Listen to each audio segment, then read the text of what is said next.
Last night we were given the pleasure to watch one of the best women's tag matches we've ever seen. No cap. That match was by far a match of the year candidate. It's not even close. Liv, Raquel, Naomi, Bianca, four unbelievable stars, four rising stars, one of them already being like a top dog in the business, and then Liv securing her place as one of the top stars in all of professional wrestling.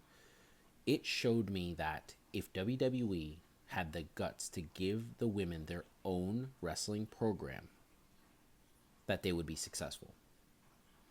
And what's the harm in doing it? I mean, let's be clear. You guys have done a lot.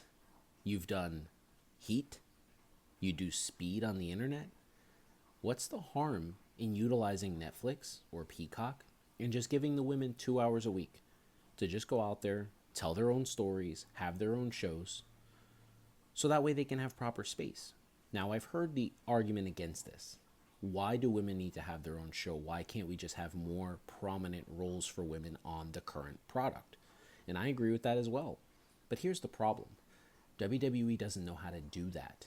I don't know who's booking the women in NXT, but that person knows how to do it. And whoever's booking the women on the main roster isn't following suit. It reminds me a lot of when Vince ran things. NXT is running things really well. And then when people get to the main roster, it's like all of that gets lost in the shuffle.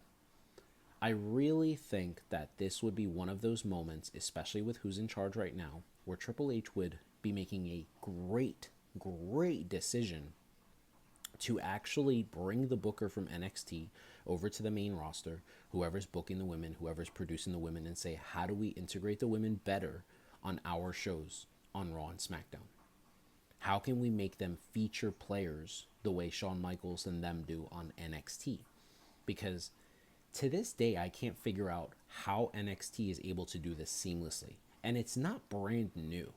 I want to be very clear. This has been happening going back to Paige versus Emma, Charlotte versus Natty, Sasha versus Charlotte, Sasha versus Becky, Bayley versus Asuka. Like, these NXT women that have been going at it, these feuds that we've had for years, and even now, Roxanne Perez, Cora Jade being exceptional talents on the NXT roster, getting massive spots. We have Zarya, we have Sol Roca, we have Stephanie Vacour Julia. We have tag matches. How does NXT do it? And why is it so hard for WWE to make this happen?